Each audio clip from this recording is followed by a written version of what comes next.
Welcome to video 1, where we are going to prep the Cthulhu Death May Die first issue giant Cthulhu statue and fill in some of these more noticeable gaps that are on the base and where the creature meets the rock formations. We're just going to use some various size of rock, either bought from a craft store or found amongst nature.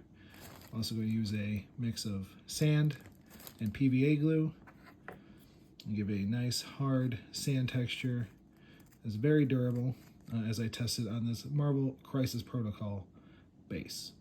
So come along and we'll see what happens. So right here I'm starting with some bigger pieces, some bigger rocks, using a little bit of dollar store super glue and some accelerator.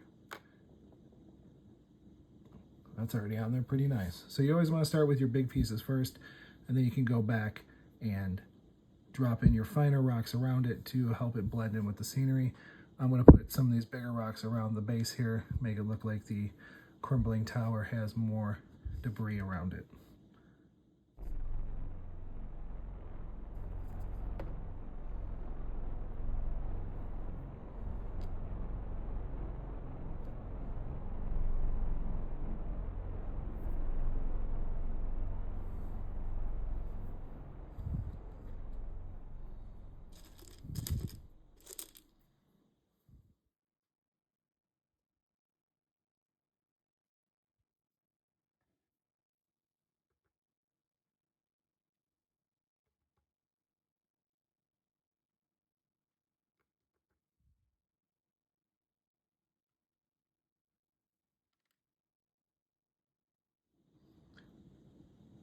One of the hardest things too when you're doing something like this is to make sure you don't put things in a certain pattern. So sometimes you can just drop a rock, see where it lands, and then glue it in place there. Because if it fell off the tower, more than likely that's where it would roll in real life.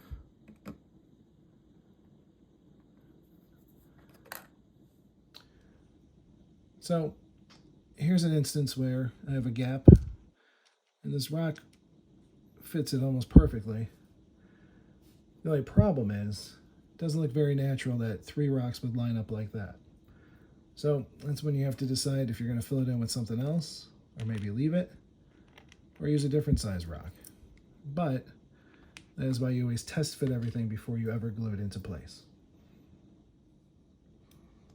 One of the things too that you have to remember, and one of the hardest parts of this as well, is when you're working with a 3D object, you gotta make sure you turn it and ensure that everything looks good from each side. Because the way this gameplay is gonna play, you can use the whole base to attack Cthulhu. So it's not just important enough that it looks good from the front, it has to look good from all sides.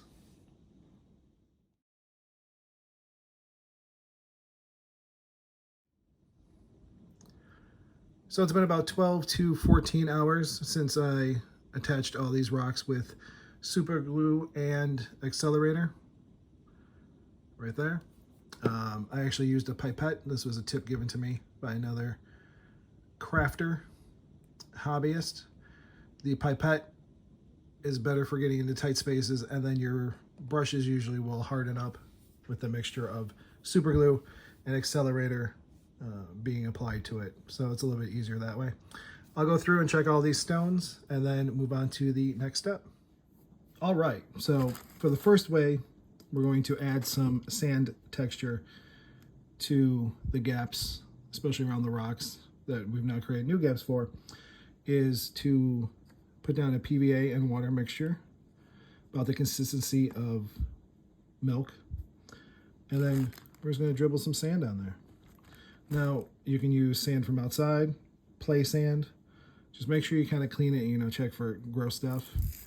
Here's a little bit of rocks. Now, none of this stuff is expensive. You can find most of this at a dollar store. Fun fact, these little containers, I took these from Portillo's or any other restaurant that gives out little cups for your dipping sauces. So you can find ways to have a low entry point into this hobby if you're just trying things out for the first time.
After about 10 to 12 hours, the sand should be dry.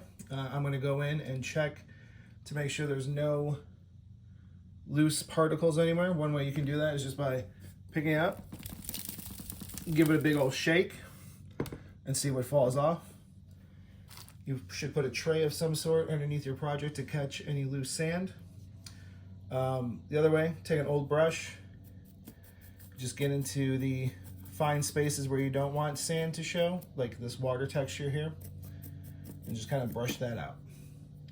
So that's it for part one, where we worked on the base. Part two, we will work on the body and filling gaps, attaching the wings, and making sure that is as seamless as possible too. Thank you for joining me, and have a good day.